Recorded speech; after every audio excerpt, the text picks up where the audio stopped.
J'ai remarqué que la plupart des gens, dans la plupart des épreuves qu'ils traversent, s'attendent à perdre et les vendeurs ne font pas exception. Maintenant, suis-je en train de dire qu'il suffit d'avoir des attentes positives pour réussir? Certainement pas, mais ce que je veux dire, c'est que l'intention est quelque chose de très puissant qui peut influencer les résultats que l'on souhaite créer. La plupart des vendeurs s'attendent à être marginalisés, à attendre pendant des heures dans des salles d'attente, ou à donner présentation sur présentation. En un mot, ils s'attendent à perdre et c'est ce qui finit par se passer. Le problème avec cette mentalité, c'est qu'elle pénalise ta capacité de persuasion. Or, dans la vente, si tu es incapable de persuader, c'est que tu ne vaux pas grand-chose. Et la persuasion implique en elle-même, consciemment ou pas, un transfert ou si tu préfères, une projection d'émotions de toi vers tes prospects ou tes clients. Si au fond de toi, la musique qui retentit, c'est que tu n'as pas assez confiance en toi ou que tu te sens tellement nul que tu te sens incapable justement de conclure la vente,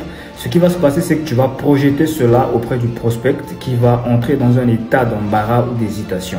Il va consciemment ou pas l'empêcher à te donner une suite favorable, peu importe tes efforts. C'est exactement la même chose qui se passe lorsque tu dragues une femme et que tu te dis que tu ne peux pas la voir parce que tu la mets à un niveau trop élevé.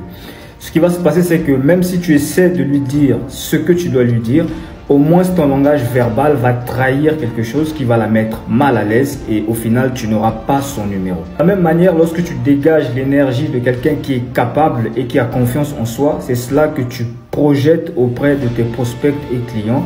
Et crois-le ou non, cela te confère un avantage très important pour conclure la vente.